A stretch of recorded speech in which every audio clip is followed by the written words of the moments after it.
विद्यार्थी मित्रांनो, आज आपण या व्हिडिओमध्ये LLB 3 इयर्स 2025 साठी इन्स्टिट्यूट लेव्हल राउंड हे चालू होत आहे.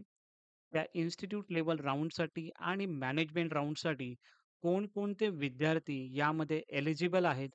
हे खूप विद्यार्थ्यांचे यामध्ये डाउट्स येत होते, की सर यासाठी एक व्हिडिओ बनवा. त्यासाठीच हा व्हिडिओ बनवत आहे. खूप विद्यार्थ्यांचे प्रश्न येत होते, की सर इन्स्टिट्यूट लेव्हल राउंडमध्ये मी ॲडमिशनसाठी पार्टिसिपेट करू शकतो का? त्यानंतर ऑलरेडी माझं ॲडमिशन झालेलं आहे कॉलेजेसमध्ये.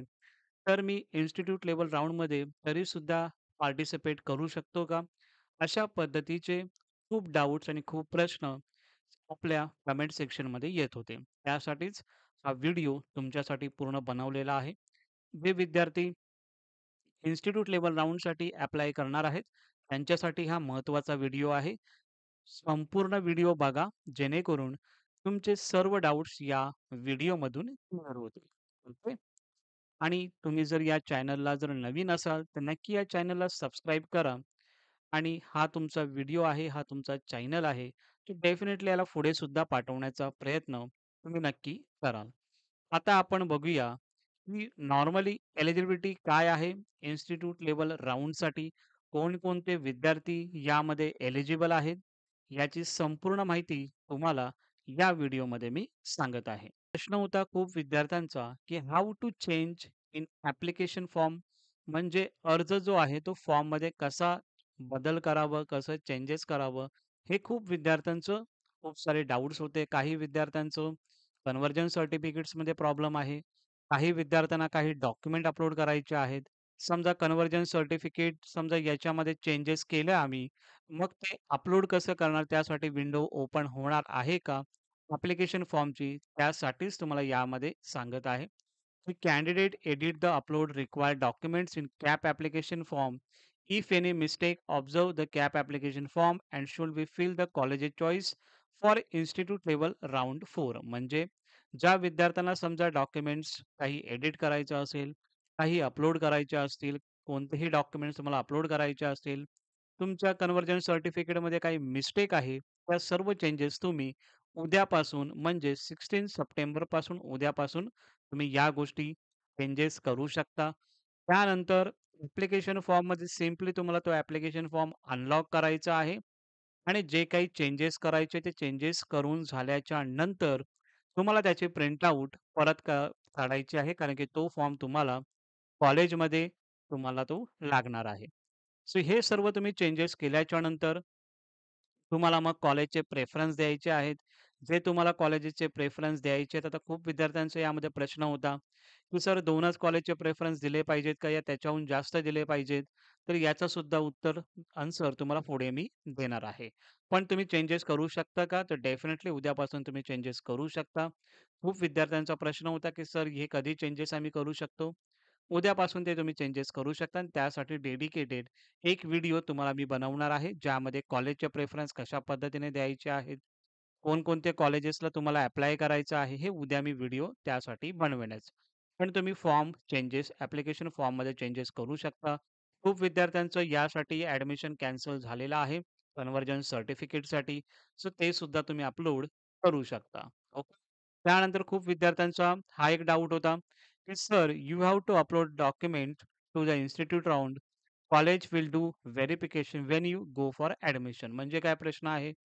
की खूप विद्यार्थ्यांचा हा प्रश्न होता, की "सर ॲप्लिकेशन फॉर्म तर आम्ही फिल करू. ओके. त्याचं व्हेरिफिकेशन कॅप राउंड 1 आणि 2 मध्ये जर आपण बघितलं, तर सी-ई-टीकडे जायचं. त्यामध्ये व्हेरिफिकेशनसाठी कधी-कधी काही विद्यार्थ्यांचं प्रॉपरली डॉक्युमेंट अपलोड करून सुद्धा व्हेरिफाय होत नसायचं. पार्शियली व्हेरिफाय दिसायचं आणि काही विद्यार्थ्यांचं नॉर्मली कधी-कधी व्हेरिफाय लवकर व्हायचं.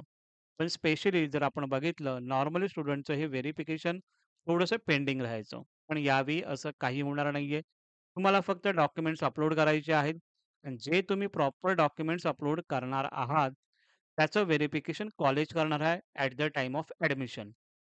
म्हणजे तुम्ही आता ॲप्लिकेशन फॉर्म फिलअप करणार, डॉक्युमेंट्स वगैरे अपलोड करणार. त्या सर्व गोष्टी ते डायरेक्ट व्हेरिफिकेशन तुमचं कॉलेजमध्ये होणार आहे, जेव्हा तुम्ही ॲडमिशनसाठी कॉलेजमध्ये जाणार आहात तेव्हा. सो खूप विद्यार्थ्यांचा यामध्ये प्रश्न असेल, "मग सर व्हेरिफाय वगैरे बघायची गरज आहे का?" काहीही बघायची गरज नाहीये तुम्हाला. सिम्पली तुम्हाला फक्त डॉक्युमेंट अपलोड करायचे आहेत. ते डॉक्युमेंट अपलोड केल्याच्या नंतर ॲप्लिकेशन फॉर्मची प्रिंटआउट काढा. ते प्रिंटआउट काढल्याच्या नंतर कॉलेजचे प्रेफरन्स द्या तुम्ही. कॉलेजचे प्रेफरन्स दिल्याच्या नंतर त्याचे सुद्धा तुम्ही प्रिंटआउट काढाल आणि ज्यावेळी तुम्हाला कॉलेज ॲडमिशनची डेट येईल, त्यावेळी तुम्हाला ते सर्व डॉक्युमेंट्स घेऊन तुम्हाला कॉलेजमध्ये ॲडमिशनसाठी जायचं आहे आणि तिथे सर्व गोष्टी कॉलेज लेव्हलला त्या सर्व तुमचं व्हेरिफिकेशन तिकडे होणार आहे. सो आता व्हेरिफाय होतंय का? ॲप्लिकेशन फॉर्ममध्ये तिथे चेक करायची तुम्हाला काहीही गरज नाहीये. खूप विद्यार्थ्यांचा प्रश्न होता. त्यासाठी हा इथे तुमचा प्रश्न इथे ॲड्रेस केलेला आहे. त्यानंतर आता जो मेन जो प्रश्न आहे आपला, who is eligible for the institute level and management round? Institute level राउंडसाठी आणि मॅनेजमेंट राउंडसाठी कोण-कोण एलिजिबल आहे? तर फर्स्ट आहे only student who have appear in the Maharashtra CET law exam are eligible. ज्या विद्यार्थ्यांनी महाराष्ट्र लॉ सीईटीचे एक्झामिनेशन दिलेले आहे, असे सर्व विद्यार्थी इन्स्टिट्यूट लेव्हल राउंड आणि मॅनेजमेंट राउंडमध्ये पार्टिसिपेट करू शकता. त्यामध्ये खूप विद्यार्थ्यांचा प्रश्न येतो, "सर आम्ही डायरेक्ट ॲडमिशन घेऊ शकतो का विथआऊट सीईटी?" असं नाहीये. तुम्हाला सीईटी देणं कंपल्सरी आहे. त्यानंतरच तुम्ही इकडे कॉलेजचे रेफरन्स देऊ शकता किंवा तुम्ही ॲडमिशनसाठी जाऊ शकता. ओके. त्यानंतर नेक्स्ट क्वेशन होता, की यामध्ये अजून कोणते स्टुडंट एलिजिबल आहेत इन्स्टिट्यूट लेव्हल राउंडसाठी? त्यामध्ये तुम्हाला यामध्ये लिहिलं की all CAP registered non admitted candidates are eligible to participate to institute level round. म्हणजे काय? ज्या विद्यार्थ्यांना आतापर्यंत कॉलेज अलॉटमेंट झालेले आहेत, म्हणजे झालेले नाहीयेत आणि ज्या विद्यार्थ्यांनी कॅप रजिस्ट्रेशन सुद्धा केलं होतं, कॉलेजचे प्रेफरन्स सुद्धा दिले होते, तरी त्यांना नॉट अलॉटेड असं आलेलं आहे. असे सर्व विद्यार्थी इन्स्टिट्यूट लेव्हल राउंड आणि मॅनेजमेंट राउंड यामध्ये पार्टिसिपेट करू शकतात. यामध्ये खूप विद्यार्थ्यांचा आता डाऊट येणार की सर इन्स्टिट्यूट आणि मॅनेजमेंट राउंड हे वेगवेगळं लागणार आहे का? तर असं नाहीये. उद्यापासून जे काही राउंड्स असतील ते तुमचे पॅरलली हे दोन्ही राउंड चालू असणार आहेत.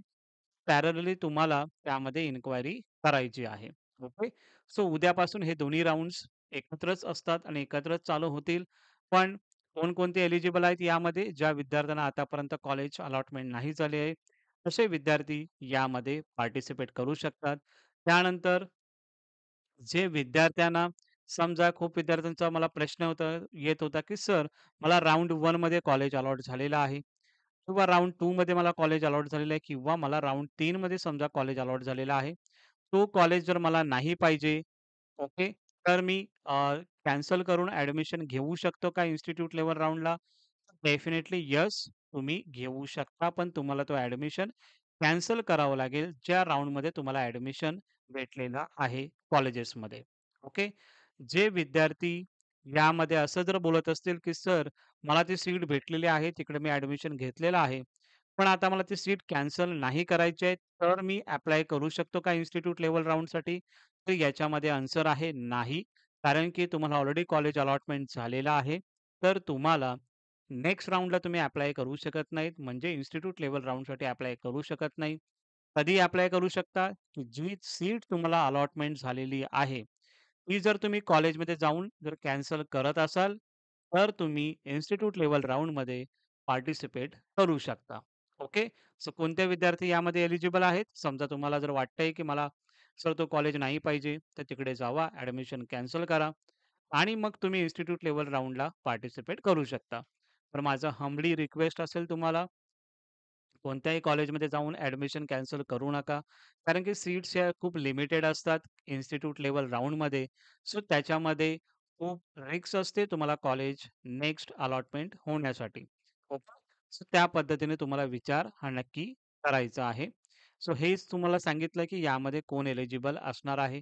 नेक्स्ट जर आपण आता बघितलं की this cancel seat will be forfeited will not be made available to the candidate if they fail to get admission at the institute level round.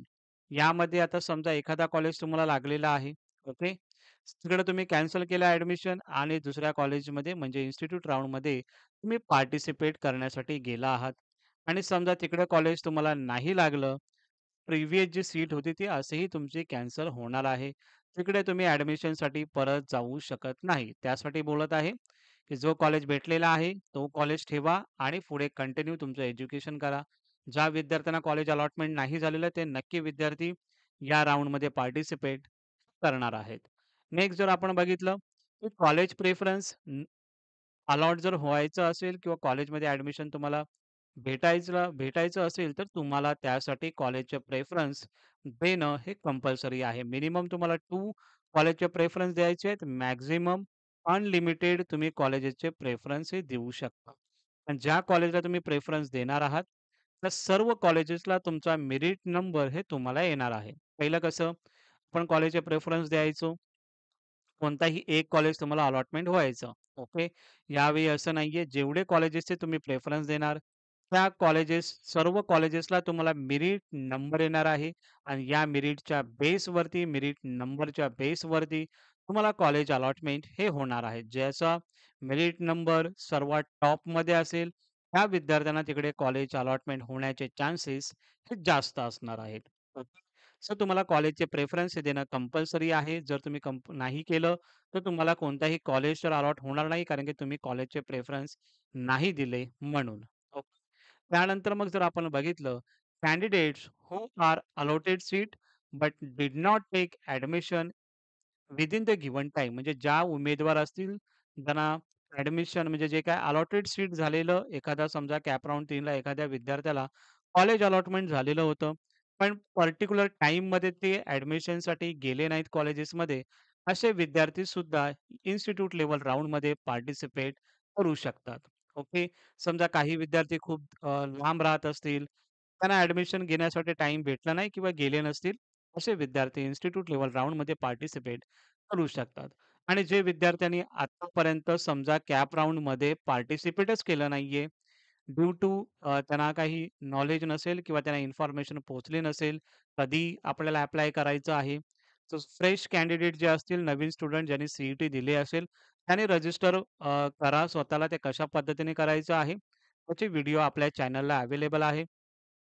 Proper तुम्हाला रजिस्टर करा.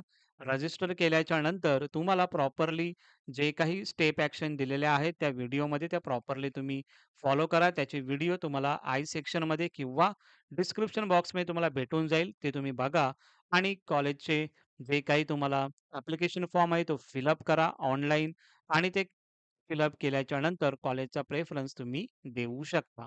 जे काही फ्रेश कॅन्डिडेट असतील, ज्यांनी आत्तापर्यंत कॉलेजसाठी या रजिस्ट्रेशन केलं नसेल असे विद्यार्थी. ओके.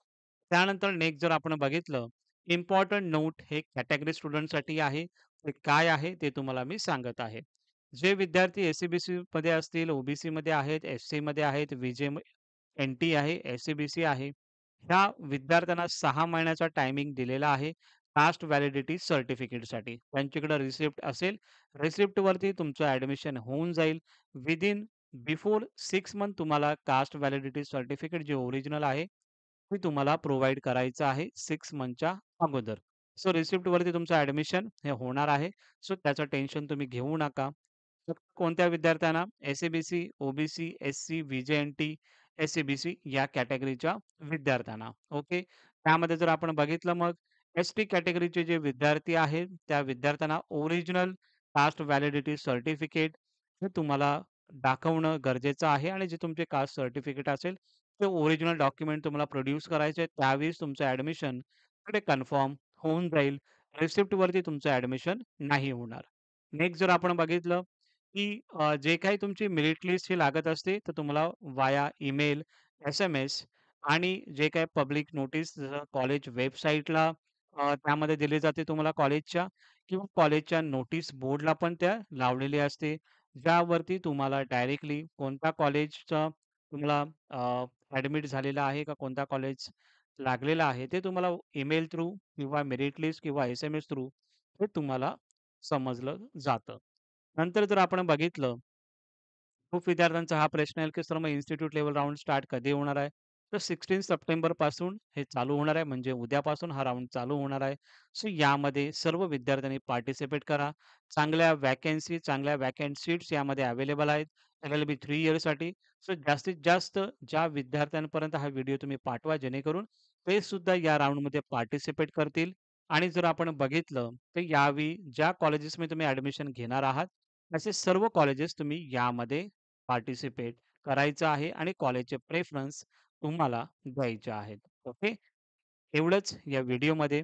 तुम्हाला जर हा व्हिडिओ इन्फॉर्मेटिव्ह वाटला असेल, तर नक्की या व्हिडिओला लाईक करा. तुमचा चॅनल आहे तर डेफिनेटली याला सबस्क्राईब सुद्धा करा. सबस्क्राईबला कोणती फी तुम्हाला द्यायची नाहीये. फ्रीमध्ये तुम्हाला सबस्क्राईब करायचं आहे, तर तुम्ही सबस्क्राईब करू शकता. आणि नंतरला जर बघितलं तर हाईप सुद्धा आहे. तर सुद्धा हाईप सुद्धा या व्हिडिओला सुद्धा करा आणि बेल आयकॉन जे आहे त्याला प्रेस करा, जेणेकरून नवीन नोटिफिकेशन, नवीन व्हिडिओज हे तुमच्यापर्यंत येत राहतील. ओके. Thank so much.